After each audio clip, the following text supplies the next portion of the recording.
Introduction of the characters. Nancy Taylor, a 50-year-old university professor, living a life of solitude.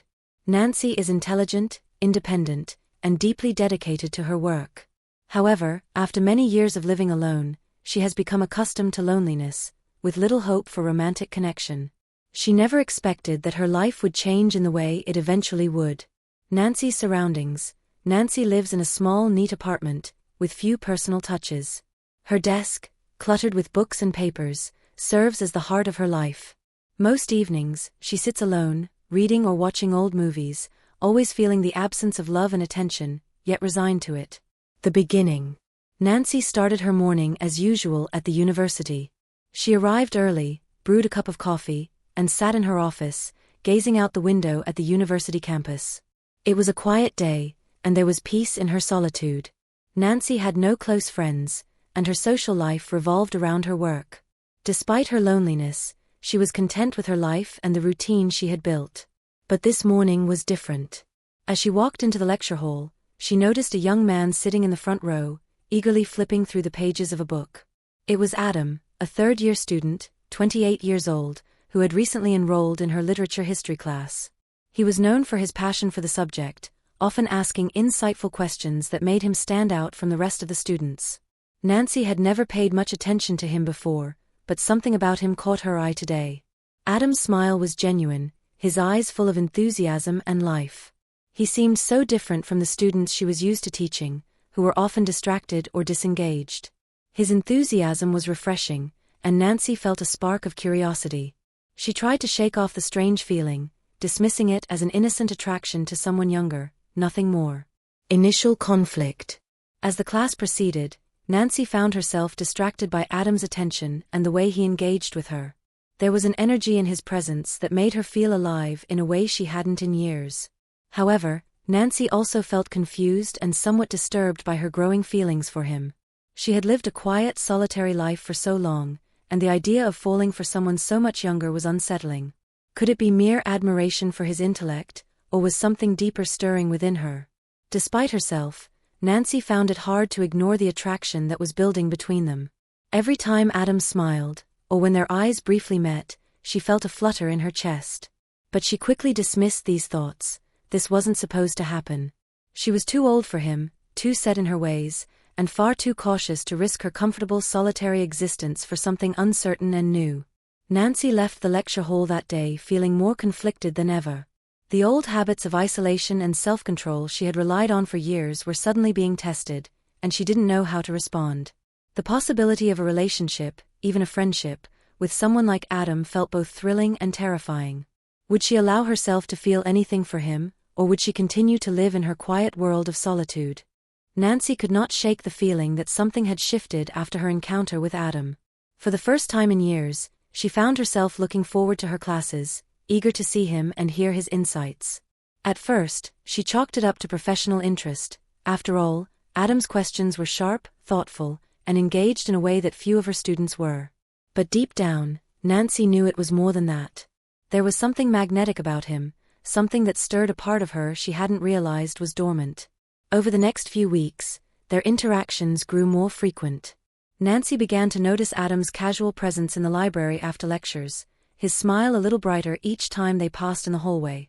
The conversations started as small talk about class material or a book they both had read, but slowly, those exchanges deepened.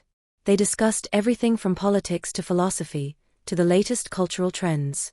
For a while, it felt like two like-minded colleagues talking shop, but as the days went on, the undercurrent of their connection became undeniable. One evening, after a particularly long class, Adam lingered as the students filed out of the lecture hall. Nancy gathered her papers, trying to focus on her tasks, but she could feel his eyes on her, waiting for her attention. She finally looked up, startled by the intensity in his gaze. "I was thinking," Adam began, stepping closer, "I'd love to continue our conversation from last week, maybe grab a coffee sometime?"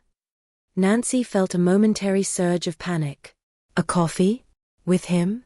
She had never mixed her professional life with anything personal, let alone with a student, especially not one so much younger. She hesitated, her hand frozen on the edge of her desk, but Adam's warm eyes seemed to hold no agenda other than a genuine interest in continuing their discussions.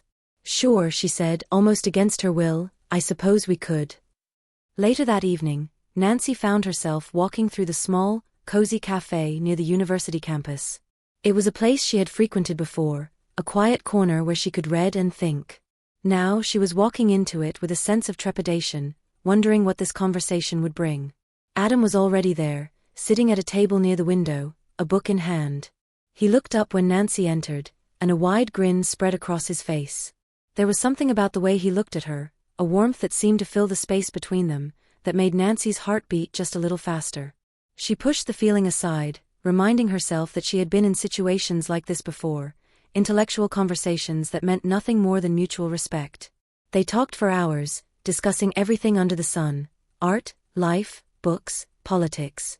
Adam's views were fresh and vibrant, and Nancy found herself captivated by the way he thought, the way he saw the world. But it wasn't just his ideas that kept her interested, it was the way he listened to her, really listened, as if her words were valuable and important. She hadn't realized how much she had missed being heard in that way. As they parted that evening, Adam gave her a casual hug, an embrace that lingered just a moment longer than Nancy expected. Her heart fluttered as she pulled away, unsure of the emotions stirring inside her. It was all too sudden, too unexpected. Was she really feeling this way about someone so much younger? The next few days were filled with a mix of exhilaration and confusion. Nancy tried to focus on her work, but thoughts of Adam kept intruding. Every time she saw him in class, her heart would skip a beat. She had been in relationships before, long ago, but never had she felt this kind of connection. She was used to being the teacher, the mentor, the one in control. But with Adam, everything felt different. She wasn't sure what to do with the feelings that were growing inside her, but one thing was clear: she couldn't ignore them. Nancy sat at her desk that evening, pondering the events of the past few days. She tried to convince herself that it was just a harmless crush, a fleeting attraction. But deep down, she knew it was more than that. She was being pulled into a connection with Adam that felt both exhilarating and terrifying. The age gap, the societal expectations, it all weighed heavily on her mind. But there was something else too. Something more profound. Adam made her feel alive in a way she hadn't felt in years. He challenged her in ways she hadn't been challenged. He made her question the life she had built for herself, and for the first time in a long time, she wondered if maybe, just maybe, it was time to let go of the loneliness that had kept her safe for so long. Nancy's days had begun to blend together in an almost surreal haze. The routine of her life, work, solitude, and fleeting moments of connection with Adam, seemed to shift each time their paths crossed. But as the weeks wore on, her feelings toward him only deepened. She couldn't deny it any longer. There was something between them, something undeniable, even though every rational part of her told her to stay distant. Her office became a place of quiet anticipation, the moments before and after her classes charged with an energy she had never known. Every conversation, every glance with Adam felt laden with meaning, and Nancy had to fight the urge to analyze each exchange endlessly. It was as though the rest of her life had faded into the background, leaving only Adam's presence to fill her thoughts. Yet, despite the growing connection between them, Nancy found herself retreating into a defensive shell. She had always been independent, and the idea of needing someone, especially someone so young, felt like a vulnerability she was not willing to expose. She had spent so many years cultivating her life as an intellectual, as a teacher, not as someone's romantic partner. The idea of disrupting that balance, of stepping into a relationship that was so unconventional, felt like too much to risk. One day after class, Adam asked if they could meet again, this time to talk about a paper he had written.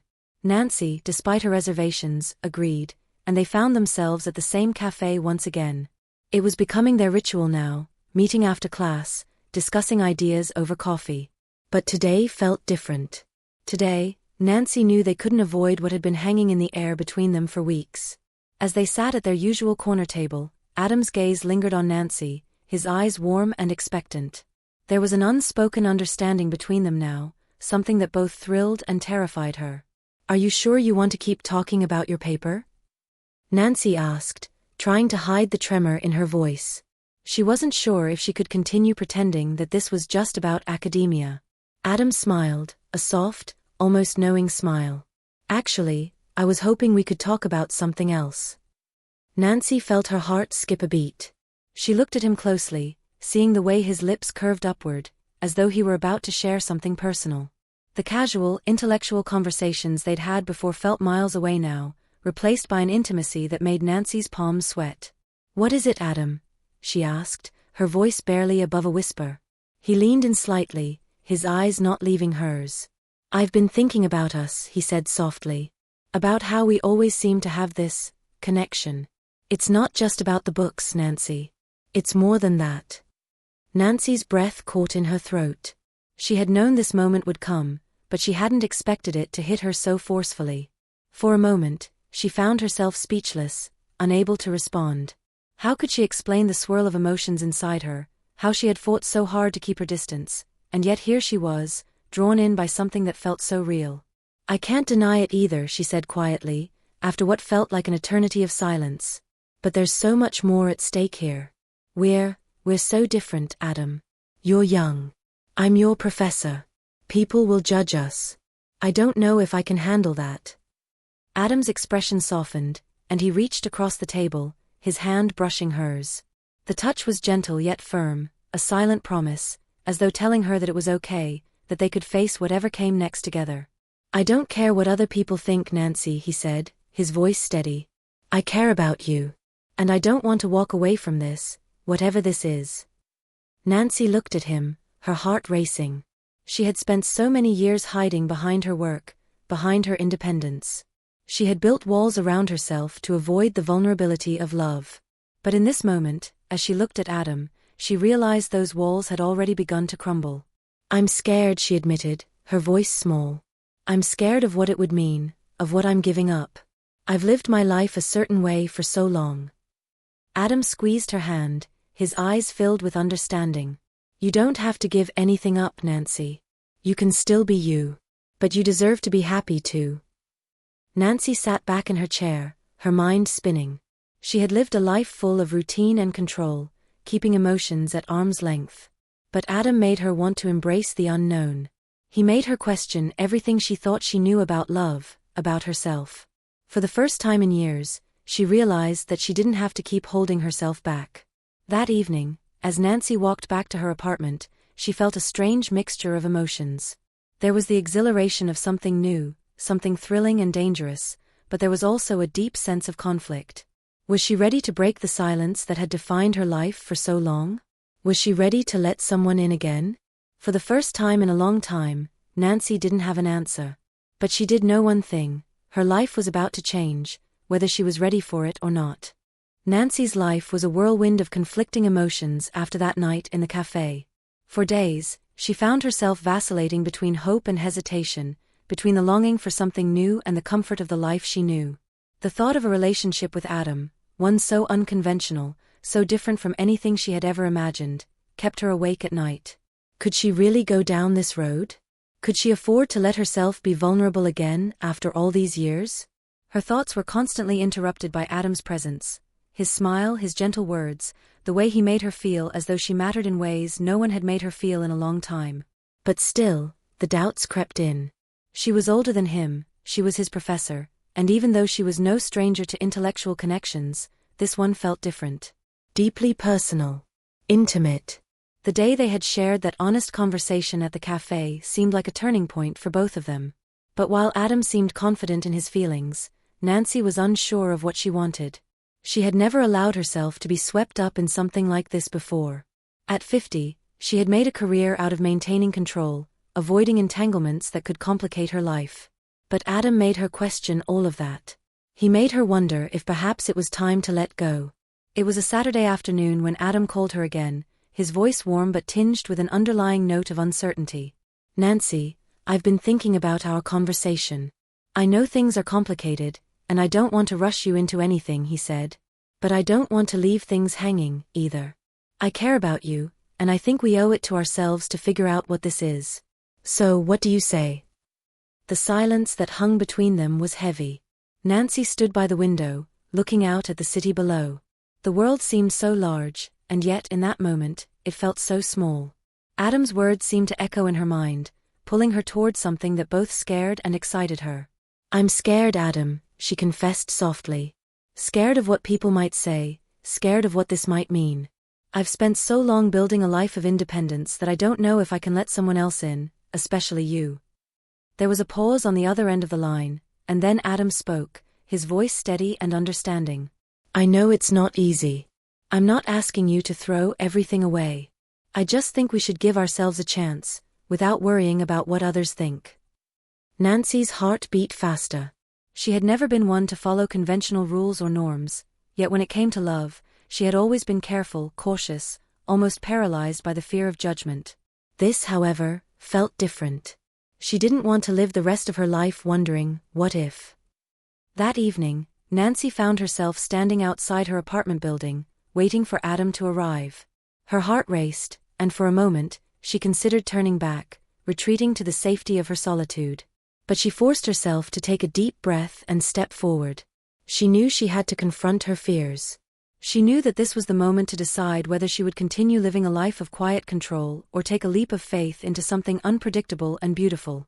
When Adam arrived, he was just as she remembered, bright, confident, with that same irresistible smile.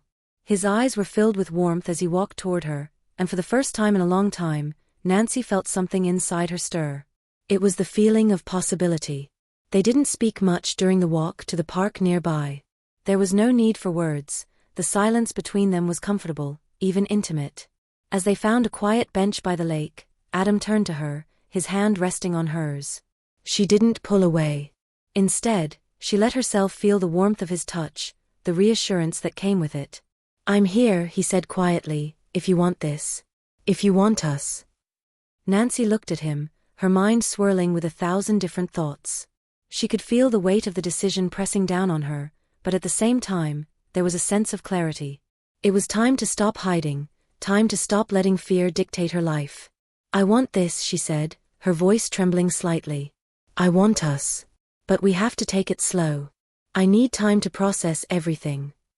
Adam smiled, squeezing her hand gently. "We'll take it as slow as you need, Nancy. No pressure. I just want you to be happy."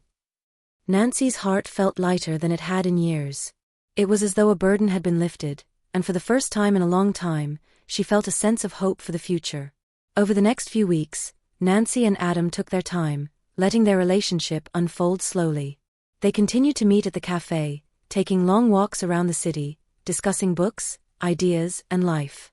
It was a relationship built on mutual respect and understanding. Adam never rushed her, never made her feel as though she was obligated to move faster than she was comfortable with.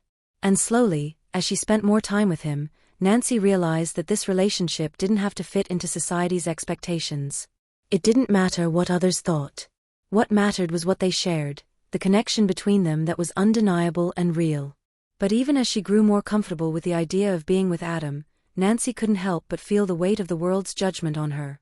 She knew the road ahead would not be easy, and there would be obstacles they would have to face, friends, colleagues, family members who wouldn't understand.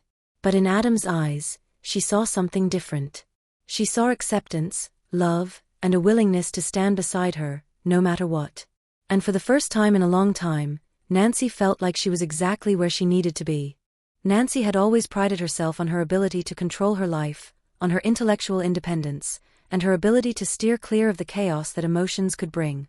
But now, as she found herself more deeply entangled with Adam, she realized how much of her life had been shaped by an underlying fear of judgment, fear of what others would think, of what others would say about a woman her age with a younger man.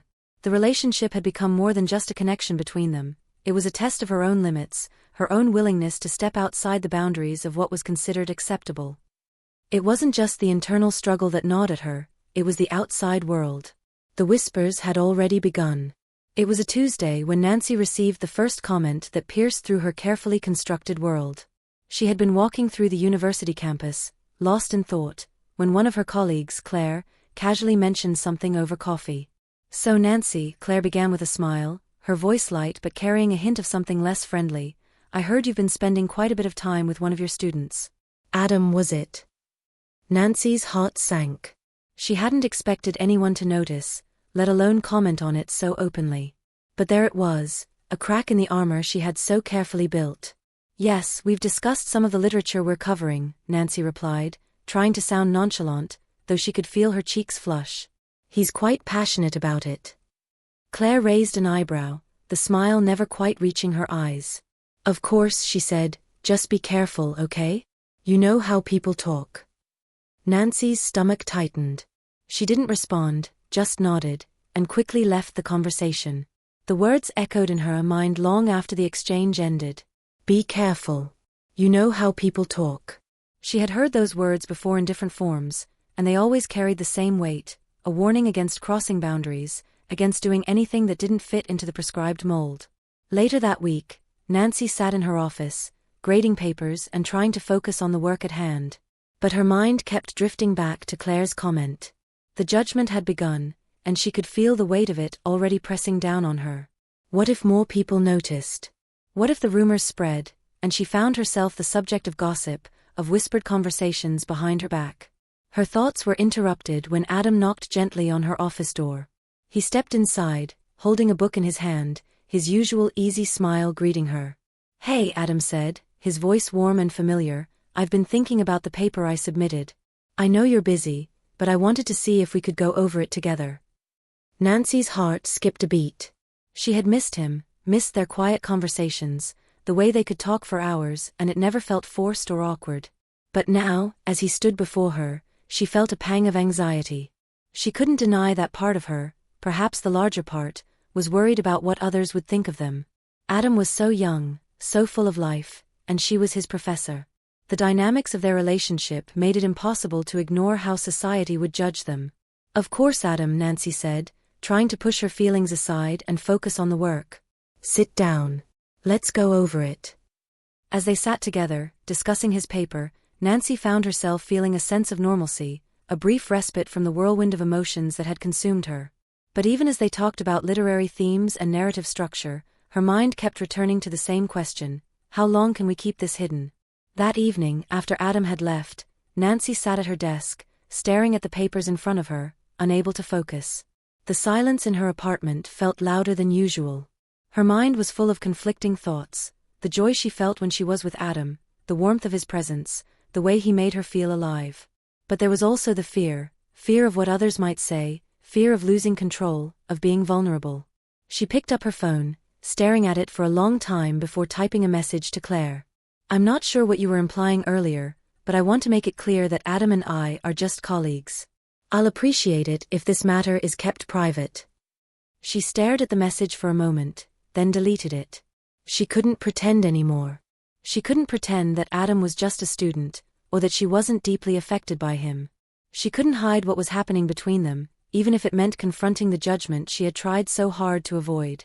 The next day, Nancy received an invitation to a faculty gathering. It was an annual event, a social mixer where professors from different departments came together to talk about their work and catch up with each other. Nancy had always avoided these events, preferring the comfort of her office and her books. But this year, she felt an undeniable pull to attend. She knew it wasn't just about the event itself, it was about confronting the judgments that had begun to circle around her. If she didn't face them now, they would continue to linger. When she arrived at the event, she noticed Claire immediately, standing in a group with some of the other faculty members. The moment Nancy stepped into the room, Claire's eyes flickered in her direction, a quick, almost imperceptible glance. Nancy took a deep breath and made her way over to the table, determined to show that she wasn't ashamed of the choices she had made. As she greeted her colleagues, a sense of tension hung in the air. It wasn't overt, but Nancy could feel the subtle undercurrent of judgment. She was being watched, analyzed, and weighed. "Have you seen Adam lately?" a colleague asked casually, not even looking up from his drink. "I hear he's quite taken with his professor. Strange, don't you think?" The words cut through the air like a blade. Nancy froze, her throat tightening. She forced a smile, but inside, the walls she had built around herself began to crack. She wasn't prepared for this, she wasn't prepared for the open scrutiny. But Adam's voice, familiar and steady, broke through the tension as he stepped into the room, his eyes landing on her instantly. He crossed the room with an air of confidence, as though nothing in the world could shake him. "Nancy," he said, smiling warmly. "I'm glad you could make it." The room seemed to hold its breath as Adam stood beside her. Nancy glanced around, meeting the eyes of her colleagues, and for the first time, she didn't feel the shame that had gripped her so tightly before. Adam was here, and he wasn't going anywhere. And in that moment, Neither was she. Nancy stood at the edge of the park, her breath visible in the crisp evening air. The leaves on the trees had begun to turn, their vibrant colors marking the change of seasons, an apt metaphor for her own life. She had felt the winds of change sweeping through her heart and mind ever since her relationship with Adam had begun to evolve, but now, as the pressure mounted, she could feel the weight of the world pressing against her. For the first time in years, she was unsure of her place in the world. Her carefully constructed life, built on intellectual rigor and emotional distance, was crumbling before her eyes. What had started as a simple, innocent connection with a student had spiraled into something far more complex. Her feelings for Adam were undeniable, but the consequences of those feelings were more than she had anticipated. The whispers had not stopped. If anything, they had grown louder. Colleagues at the university exchanged knowing glances whenever she walked into a room. Students had begun to murmur, casting furtive glances her way. Nancy had always prided herself on her ability to be strong, to keep her emotions in check. But now, she felt as though she were standing on the edge of a cliff, with the world below her threatening to pull her under. As if on cue, her phone buzzed in her pocket. She hesitated for a moment before pulling it out, dreading what she might see. It was a message from Claire. "I'm just trying to look out for you, Nancy. People are talking, and it's not just about the age difference. You're his professor. You could lose everything over this." Nancy felt a tight knot form in her chest. Claire's words were a punch to the gut. She had known this would happen. She had known the consequences of stepping outside the boundaries, but hearing it aloud, seeing it in black and white, made it all the more real. What had she done? She was playing with fire, and now she was terrified of getting burned. That evening, Nancy met Adam for their usual dinner. As she walked into the restaurant, she spotted him immediately, sitting at their usual table by the window, his face lighting up as he saw her. For a moment, she allowed herself to smile in return, to feel the warmth that Adam always brought into her life. But as she sat down across from him, the smile faded, replaced by the nagging worry that had plagued her thoughts all day.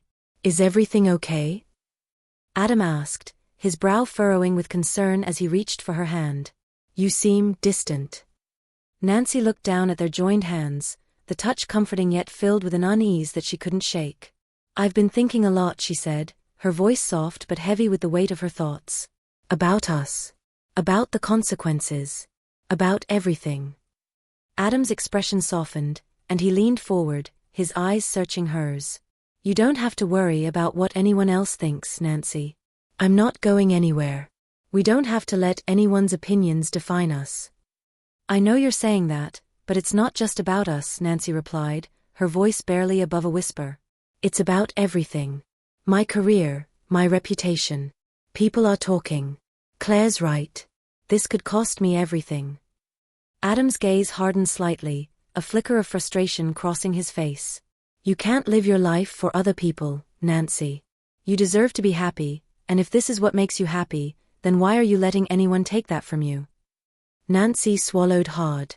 "I don't want to lose everything. But I also don't want to keep pretending that nothing's happening between us." "You're right. We can't ignore what's going on. But what happens when people find out? What happens when this comes crashing down?" Adam's hand tightened around hers, his voice firm but full of warmth. "We'll face it together. You and me. We'll figure it out. We can't live in fear of what people might think. What matters is what we feel for each other." The words hung in the air between them, heavy with truth. But as Nancy looked into Adam's eyes, she couldn't help but feel the burden of the world closing in on her. She had spent so many years building a life of structure and control. How could she just throw it all away for something as uncertain as love? Yet, as Adam spoke, she realized that she wasn't alone anymore. For the first time in years, she had someone who was willing to face the storm with her, someone who was willing to stand by her side, no matter what the consequences might be. It was a terrifying thought, but also a liberating one. For so long, Nancy had lived by the rules, played it safe. But in Adam, she saw a future that was untamed, full of possibility, and full of love. That night, after their dinner, Nancy lay in bed, staring at the ceiling, her thoughts racing. The world outside her window was still and quiet, but inside her, everything was in turmoil. She knew she had to make a choice. She had to decide whether to keep living the life she had always known or to risk it all for something that felt so incredibly right, even if it was terrifying. The following day, Nancy made a decision. She couldn't keep living in fear. She couldn't keep hiding from the truth. She picked up her phone and dialed Claire's number. When her friend answered, Nancy took a deep breath, steadying her nerves. "Claire," she began, her voice calm but resolute, "I want you to know that this is my life. Adam and I are together, and I'm not going to hide it anymore. I understand your concerns, but I'm not going to let anyone dictate how I live my life. I've thought about it, and I'm ready to face whatever comes." There was a long pause on the other end of the line, and then Claire's voice came through, softer now. "I just want you to be happy, Nancy. I'm not sure this is the way, but I guess I can't stop you." Nancy smiled faintly. "Thank you, Claire. I'm doing this for me." As she ended the call, Nancy felt a sense of peace settle over her. It wasn't going to be easy, and the road ahead was uncertain. But for the first time in a long time, she felt ready to face whatever came. She wasn't alone anymore. And together with Adam, they would face the world. The following weeks felt like a blur of tension and anticipation. Nancy had made her choice. She had decided to stand by Adam, to embrace the love they shared despite the risks.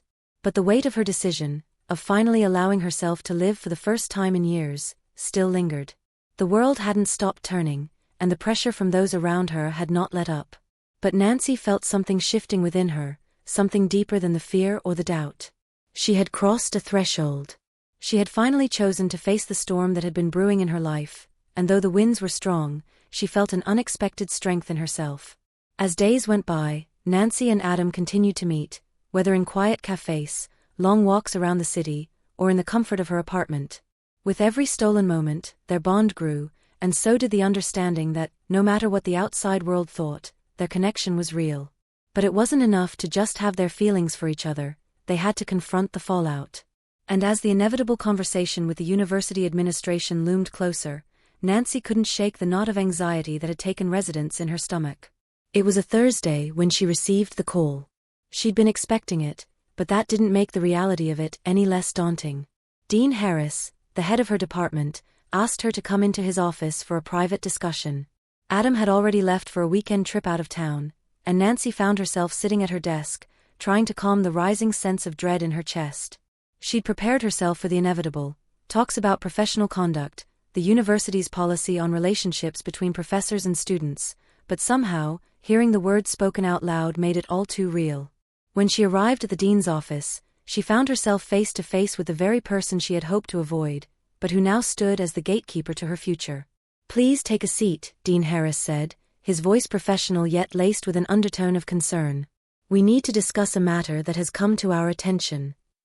Nancy sat down, trying to keep her posture straight, her mind racing with thoughts of Adam. "I've heard about your relationship with one of our students, Adam Reed," Dean Harris continued, his tone firm but not unkind. "I must remind you of the university's policies regarding professional conduct. It's a serious matter, Nancy." Nancy took a deep breath, her pulse racing. "I'm aware of the policies, Dean Harris. But I also believe that I am entitled to live my life, just as anyone else is." Dean Harris raised an eyebrow. "I'm not questioning your right to live your personal life. What I'm concerned with is the professional implications. You are his professor. The power dynamics, the risk of favoritism, and the possible impact on your career. We cannot afford to overlook these things." Nancy felt the sharp sting of his words. She had known this moment would come, but hearing it from the dean made it feel all the more final. The fear of losing everything she had worked for, the respect, the status, the career, settled heavily in her chest. But she didn't flinch. "I understand the concerns, Dean," she said, her voice steady despite the emotional turmoil she was feeling. "But I can assure you that I have maintained the highest professional standards in my teaching and my work. This is my personal life, and I believe that does not affect my ability to perform my duties." Dean Harris paused for a long moment, studying her with a measured gaze. "Nancy, you are one of the most respected members of this faculty. You've built a strong reputation, and I would hate to see that jeopardized over this. But the reality is that others are beginning to notice, and rumors are circulating. It's something we cannot ignore." Nancy held his gaze, her heart beating faster now, but she refused to look away. This was it, the moment of truth. "I understand the risks," she said softly, her voice unwavering. "But I've spent too many years living for others, trying to meet expectations. And I can't do that anymore. This is who I am now, and I'm not going to hide it." Dean Harris was silent for a moment. "I'm not sure what the outcome will be, Nancy. We'll need to investigate this further. I suggest you take some time to think about the situation, and perhaps consider whether this relationship is worth the cost." Nancy stood, the weight of his words hanging heavy in the air. "I've already thought about it, Dean," she said firmly. "And I've made my decision." As she left the office, Nancy's mind was swirling. The Dean's words echoed in her head, and for a brief moment, she wondered if she had made the right choice. Could she really risk everything? Her reputation, her career, everything she had worked for? But then she thought of Adam, the way he made her feel, the way they had connected in a way she had never felt before. The love they shared was real. And for the first time in her life, Nancy realized that love wasn't something to hide, something to be ashamed of. It was something to embrace, to fight for. When she arrived home that evening, Adam was there, sitting on the couch, looking up as she entered. His face lit up when he saw her, but he quickly noticed the seriousness in her eyes. "Is everything okay?" he asked, his voice filled with concern. Nancy took a deep breath and sat beside him. She took his hand in hers, feeling the warmth of his touch grounding her. "I had a meeting with the Dean," she said quietly. "He knows about us." Adam's expression hardened slightly, but he squeezed her hand. "And I'm not sure what will happen yet," Nancy replied. "But I want you to know, no matter what, I'm not going to hide anymore. I've made my choice." Adam looked at her with a tenderness that made her heart swell. "I'm proud of you, Nancy. Whatever happens, we'll face it together." For a moment, they sat in silence, the weight of their decisions settling around them. The uncertainty of the future loomed, but Nancy realized that, for the first time in a long time, she wasn't afraid. She wasn't afraid of the judgment, the consequences, or the unknown. She had chosen a path that felt right, one that was true to who she was. And no matter where it took them, she knew they would face it together. The days following her meeting with Dean Harris were a blur of uncertainty, but for the first time in weeks, Nancy felt a sense of clarity. The future was still uncertain, there were still meetings to be had, decisions to be made, but the path forward no longer felt clouded by fear. The truth was out in the open. She had made her decision, and she wasn't going to back down. Adam had returned from his weekend trip, and as soon as they were together again, Nancy found comfort in his presence. He seemed unaffected by the tension that had surrounded her in the past few days, his steady and unwavering support offering her a sense of peace amidst the storm. It was as if he had become her anchor, grounding her when the world seemed to be spinning out of control. But Nancy knew that their journey was far from over. She still had to face the consequences of her decision, and the reality of those consequences began to settle in. The whispers in the university halls hadn't stopped. In fact, they seemed to be growing louder. Colleagues who had once been her friends avoided her gaze, some even offering her thinly veiled words of sympathy. But through it all, Nancy held her head high. She had nothing to apologize for. She had chosen to live her truth, and that, she knew, was something worth fighting for.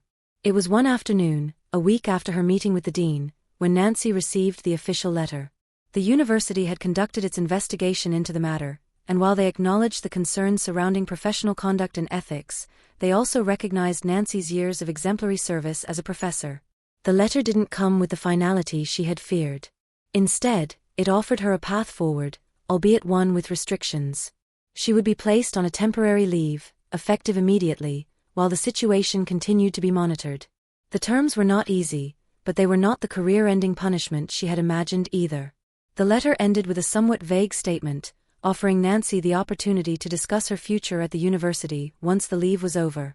It was a gray area, a limbo of sorts, but it was also an opportunity. The university had not dismissed her outright. There was still room for negotiation.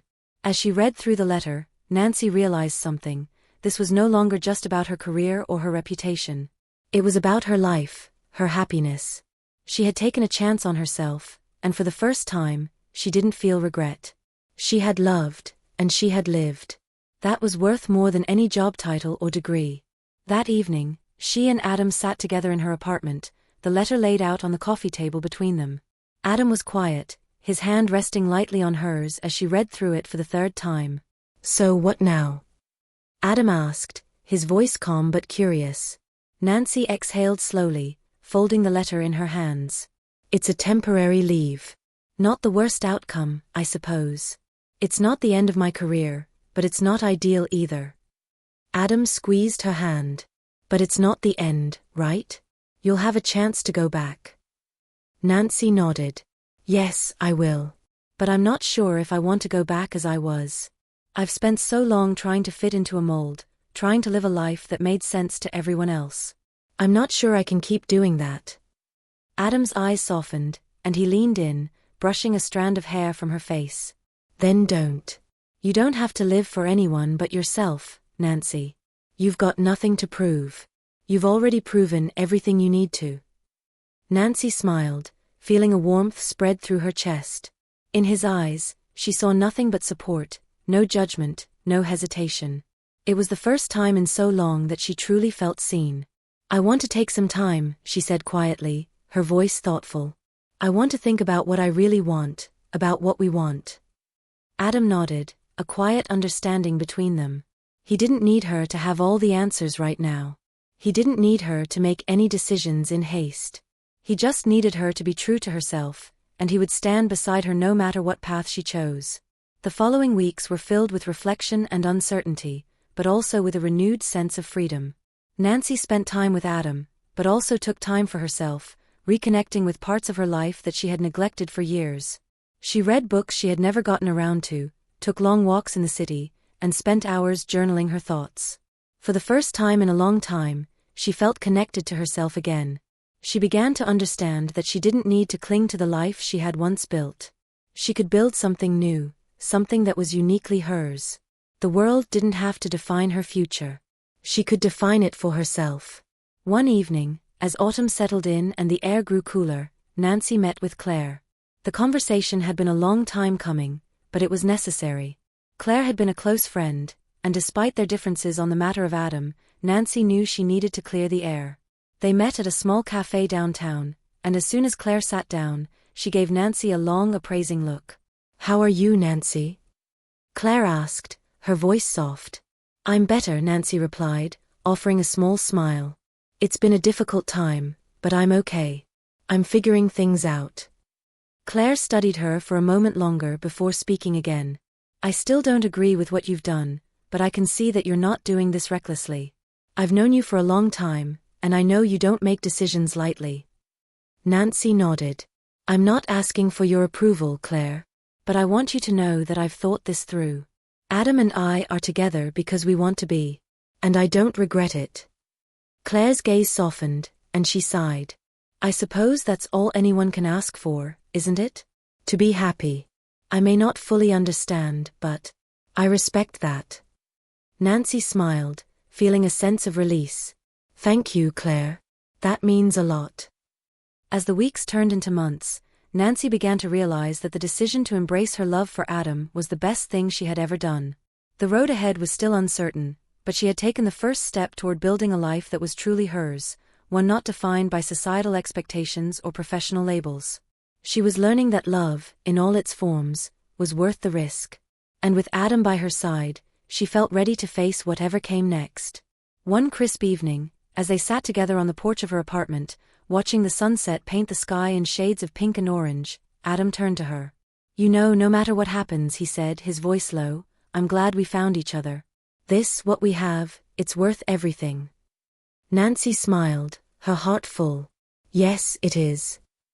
And as the sky darkened, Nancy realized that, for the first time in years, she had found peace. Her journey wasn't over, but she knew that, with Adam, she was no longer afraid to embrace whatever the future held.